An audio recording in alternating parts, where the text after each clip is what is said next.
ഇപ്പോ നിലമ്പൂരിലെ യുവാവിന്റെ മരണത്തിന്റെ പിന്നാലെ DFO മാധ്യമങ്ങളോട് സംസാരിക്കുന്നു. ഏകദേശം നമ്മുടെ ന്യൂ അമ്പലം റിസർവിന് ഊട്ടിയോട് തൊട്ട് താഴത്തുള്ള പ്രദേശങ്ങളിൽ മുതൽ ഏകദേശം ഒരു 20-30 കിലോമീറ്ററുകളോളം ചെറിയ ചെറിയ സ്ഥലങ്ങളിലായി താമസിക്കുന്ന ആൾക്കാരാണ്.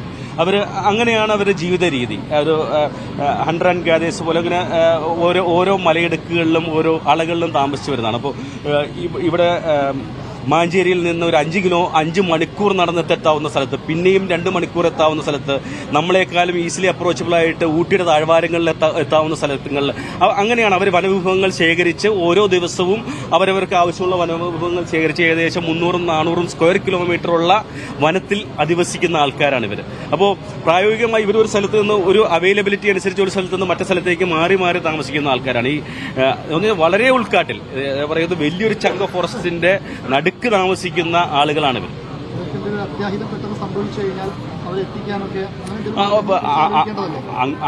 അങ്ങനെയുള്ള ഒരു പ്രായോഗിക 300 വളരെ സ്റ്റീപ്പും ഇതുമായിട്ടുള്ള സ്ഥലത്താണ് ഇവർ താമസിക്കുന്നത്. ഇവരെ താഴത്തേക്ക് ഇറക്കി കൊണ്ടുവരാനുള്ള നടപടികൾ ഇനിയും നമ്മൾ ഇവരായിട്ട് ചർച്ച ചെയ്യേണ്ടതുണ്ട്.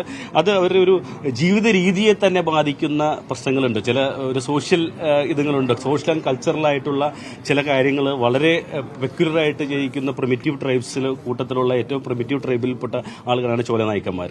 അവരുടെ സംസ്കാരത്തെയും അവരുടെ ഇതിനെയൊക്കെ ബഹുമാനിച്ചുകൊണ്ടാണ് നമുക്ക് ചില കാര്യങ്ങൾ ചെയ്യാൻ സാധിക്കുള്ളൂ. അതിന്റെ ഒരു പരിമിതികൾ ഡിപ്പാർട്ട്മെന്റ് ഉണ്ട്. ഇല്ല, സ്വകാര്യ ജീപ്പ് ഇവിടെ നമ്മളെ അറിയിച്ച് ഇവര് ഒരു സ്ഥലത്ത് നിന്ന് അറിയിക്കുകയാണ് നമ്മളെ. അപ്പോൾ അവിടെ നിന്ന് ഏകദേശം 3/4 മണിക്കൂർ വേണം നമുക്ക് ആ സ്ഥലത്തേക്ക് എത്തുവാൻ വേണ്ടി. ആ യാത്രാ സമയം മാത്രമാണ് അവരവിടെ നിന്ന് എടുത്തിട്ടുള്ളൂ.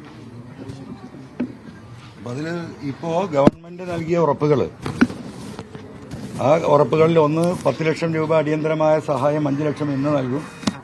5 ലക്ഷം അദ്ദേഹത്തിന്റെ എന്താ പറയുക, കുടുംബ ആർക്കാണ് അത് അർഹതപ്പെട്ടത് അതിന്റെ ഡോക്യുമെന്റ്സ് റെഡിയാവും. രണ്ടാമത്തെ കാര്യം, മണിയുടെ ഈ പറയുന്ന ഭാര്യക്ക് താൽക്കാലിക ജോലി, അത് അവർക്ക് സൗകര്യപ്പെട്ട സ്ഥലത്ത് തന്നെ നമുക്ക് കൊടുക്കണം. അത് കൊടുക്കാം. അതുപോലെ ഭിന്നശേഷിയായ കുട്ടിയുണ്ട്, ആ കുട്ടിയുടെ പഠനത്തിന്റെ ചെലവ് സർക്കാർ വഹിക്കും. ചികിത്സാ ചെലവ്. ഈ 4 കാര്യങ്ങളാണ് ഈ വിഷയത്തിൽ ഇപ്പോൾ ഗവൺമെന്റ് ഉറപ്പ് നൽകിയിട്ടുള്ളത്.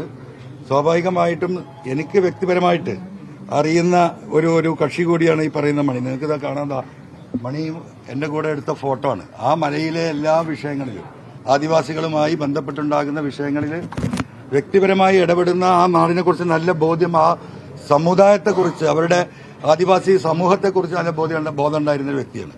അദ്ദേഹത്തിന്റെ നഷ്ടം എന്ന് പറയുന്നത് സ്വാഭാവികമായിട്ടും കേരളായി മേഖലയിലെ ആദിവാസികളെ സംബന്ധിച്ച് വലിയ നഷ്ടം തന്നെയാണ്. കാരണം എന്ത് വിഷയങ്ങളുണ്ടെങ്കിലും ബന്ധപ്പെടുന്ന ഒരു വ്യക്തിയായിരുന്നു.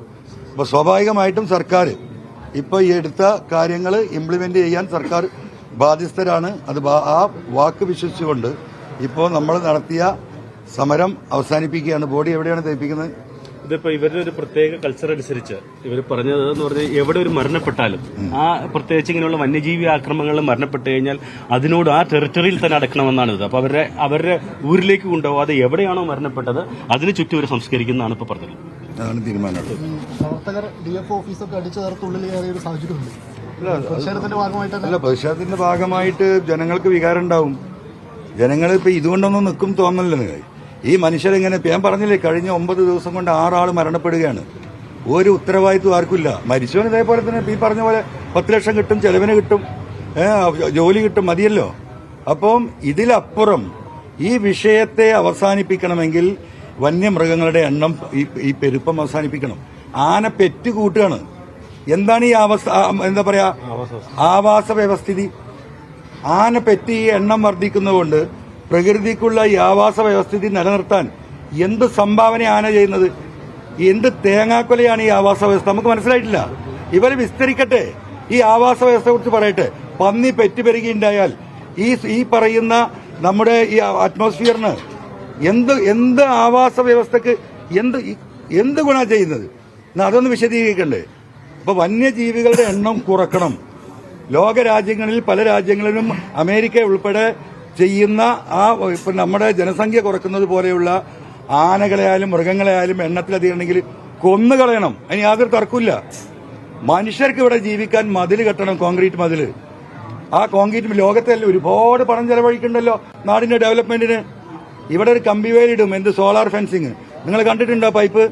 ഉള്ളിത്തൊലിയുടെ വണ്ണാണ്ട, ഉള്ളിത്തൊലിയുടെ കട്ടി. ലോകത്തൊരു പൈപ്പ് അത്ര കട്ടി കുറഞ്ഞ പൈപ്പ് കിട്ടണമെങ്കിൽ ഫോറസ്റ്റ് ഡിപ്പാർട്ട്മെന്റ് ഇടുന്ന ഫെൻസിങ് കാണണം. ലോകത്തെവിടെ നിങ്ങൾക്ക് ആ കമ്പി കാണാൻ കഴിയില്ല, എന്താ പറയാ, ആ പൈപ്പ് കാണാൻ കഴിയില്ല. അങ്ങനെ ആളെ പറ്റിക്കുന്ന പ്രൊട്ടക്ഷനിലപ്പുറം ഇതൊരു ജനകീയ വിഷയമായി ഏറ്റെടുത്ത് ഇതിന് ഫണ്ട് അനുവദിച്ച് മൃഗങ്ങളെയും മനുഷ്യരെയും വേർതിരിക്കാനും ഉള്ള നിയമം സംവിധാനം ഇവിടെ ഉണ്ടാക്കുന്നതിന് പകരം ഇപ്പൊ പുതിയ നിയമം കൊണ്ടുവരിക. എന്താണ്? ഈ സമരം നടത്തിയ പിടിച്ച് ജയിലിലാക്കാൻ, ഫോറസ്റ്റുകാരെ നോക്കിയ ജയിലിലാക്കും.